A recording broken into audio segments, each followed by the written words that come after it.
पिछली बार चुड़ैल की शक्ति कम होने के कारण तांत्रिक ने उसे कैद कर दिया था, पर चुड़ैल इस बार अपने बॉयफ्रेंड के साथ आई है और दोनों के पास अब काफी शक्ति थी और अमावस्या आने में कुछ ही दिन बचा हुआ था।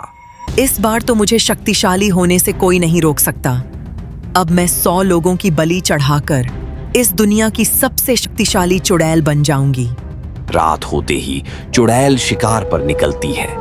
अब उसके पास कई अनोखी शक्ति होती है। वह थोड़ी दूर पर पहुंचती है तो उसे एक आदमी दिखता है जिसे वह बहुत स्पीड में जाकर मार देती है और उस इंसान को कुछ पता नहीं चलता आखिर उसके साथ क्या हुआ। आज तो मजा ही आ गया। एक ही रात में 25 लोगों को मार दी, बस 75 लोगों। मुझे लगता है कि भगवान ये बलि पूरा होने में डाका डालेंगे। कोई शक्ति हमें उस तक पहुंचने से रोकेगी। हाँ, गर्मी में बाहर की हवा खाने का मजा ही अलग है। कितनी ठंडी हवा चल रही है। अपनी बातों में मस्त मग्न होकर जा रहा था, तभी उसके सामने भी वही चुड़ैल आ जाती है और उसे मार देती है। चुड़ैल की स्पीड काफी तेज थी। बस 10 लोग और फिर मुझे अमर होने से कोई नहीं रोक सकता, कोई भी नहीं। गांव में अचानक से इतने सारे लोगों के गायब होने की खबर फैल गई। किसी को समझ नहीं आ रहा था कि आखिर ये क्या हो रहा है। ये अचानक से इतने सारे लोग कहाँ गायब हो गए? आधा गांव खाली हो गया है। हाँ, तुम ठीक कह रही हो। ये कोई सहयोग नहीं हो। इतने सारे लोग कहाँ जा सकते हैं ऐसे बिना बताए?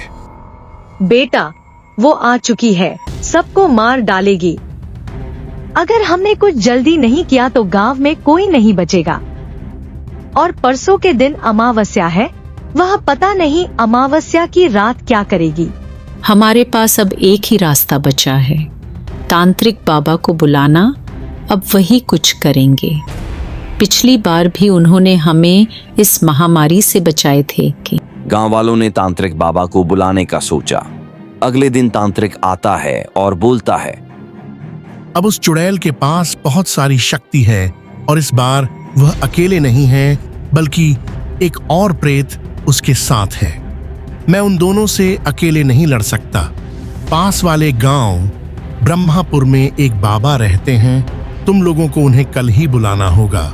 हम दोनों मिलकर उन दोनों प्रेत को खत्म कर सकते हैं क्योंकि परसों अमावस्या है, अनर्थ हो सकता है। गांव वाले ब्रह्मापुर गए और उन बाबा को सारी बात बताएं। बाबा आने के लिए मान गए। गांव वाले साइड हो गए।